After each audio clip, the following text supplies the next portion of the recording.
اهلا بيكم حبايب قلبي، عاملين ايه؟ يا رب تكونوا كلكم بخير. اهلا بيكم في قناه التاروت واسراره. تعالوا بينا النهارده، يلا كده نسمع رساله من عقل الحبيب وقلبه ليك. عايز يقول لك ايه؟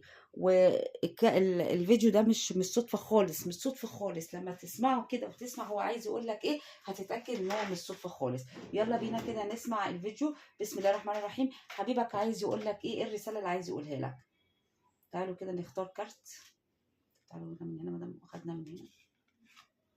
عايز يقول لك ان هو في تعب نفسي من غيرك، ان هو حياته كانت عباره عن كهف، حياته عن ضلمه، حياته مش حلوه، مش مبسوط. بيقول لك عايز ان هو يطلع للنور بقى، بيقول لك نفسه ان العلاقه بتاعتكم تشوف النور، نشموا الهوا. بيقول لك عايز العلاقه بتاعتكم تاخد خطوه ايجابيه بدل الموتة اللي احنا كنا فيها والتعب النفسي اللي احنا كنا فيه. دي رساله هو عايز يقولها لك. طاقتك صعب على فكره اللي بتسمعني. بيقول لك ان هو قاعد في انتظارك، هو مستنيك، هو عارف ان هو ما يقدرش يستغنى عنك، انت حبك جواه، انت ما يقدرش يضحي بيك. هو قاعد كده ومستني يعني طلتك عليه، لان انتوا شكلكم على فكره، شكلكم في بينكم حوارات. ندمان. قصتكم كبيرة على فكرة. ندمان، بيقول لك أنا ندمان على الحب الجميل، على كاسات الحب اللي راحت مننا. أنا ندمان على الحب اللي أنت كنت بتقدمه وضاع مني.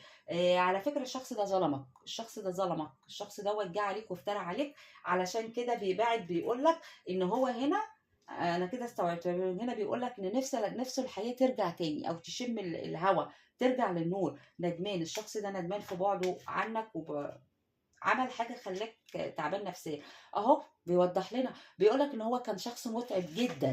الشخص ده كان مؤذي ليك، الشخص ده جه اذاك، الشخص ده دمر لك حياتك، دمر لك نفسيتك.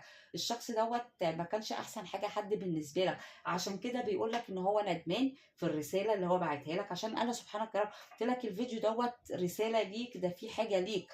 بيقول لك انا ندمان، انا كنت شخص حلنجي، كنت شخص مؤذي، شخص كنت باجي اتعب لك اعصابك وامشي. انا ما كنتش احسن حاجه، ما كنتش شخص تمام في حياتك.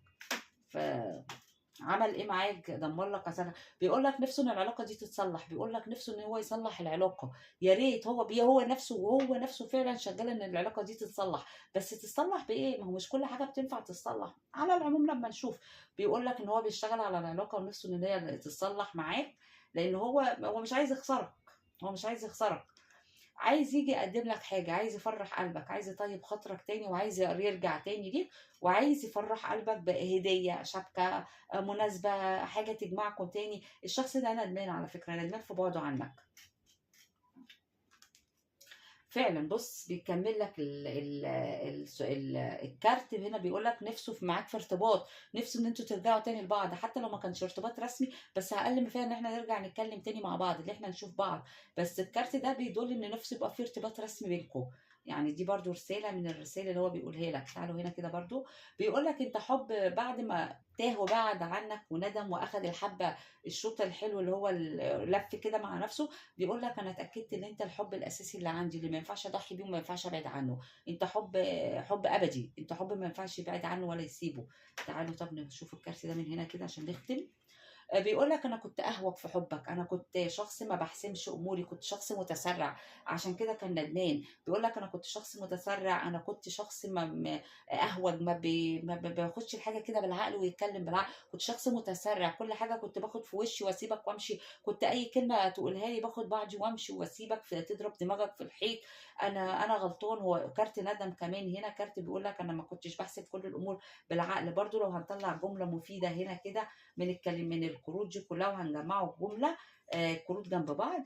شخص بيقول لك انا ندمان، انا كنت اهوج، انا كنت شخص متسرع، كنت باجي اخد طاقتك الايجابيه وامشي، كنت باجي اتعبك وامشي، كنت باجي ابوظ العلاقه وامشي. بس انا غلطان، انا ندمان وعايز اصلح العلاقه واشتغل عليها واطلع العلاقه للنور من تاني من اول وجديد. دي الجمله المفيده اللي في العلاقه او في القرايه النهارده، في رسالته ليك. طبعا لو انا منك احاول التمس له العذر، لان هو ندم وبيحاول يصلح العلاقه، وفعلا عارف قيمتي وفعلا قاعد مستني. فنحاول ان احنا نصلح العلاقه تاني مع بعض. وربنا يا رب يصلح حياتكم، واشوفكم في قراءات اخرى. سلام عليكم.